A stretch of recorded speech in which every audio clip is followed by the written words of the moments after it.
Οι συμμετέχοντες στην υπέρβαση σκεφτόμαστε δημιουργικά και αναπτυξιακά. Έχουμε χρέος να αντιμετωπίσουμε τα προβλήματα των καιρών, τα προβλήματα της πόλης μας και των χωριών μας. Αγωνιζόμαστε για το περιβάλλον, την παιδεία, την υγεία, τον πολιτισμό, την παραγωγή. Αγαθά που η κοινωνία έχει ανάγκη. Η υπέρβαση δίνει ελπίδα σε όλους μας γιατί είναι πράξη πολιτική και κοινωνική.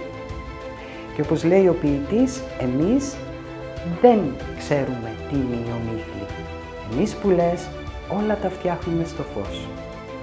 Είμαι η Βασιλική Χανδόλια και είμαι υποψήφια Δημοτική Σύμβουλος για τον Δήμο της Κατερίνης.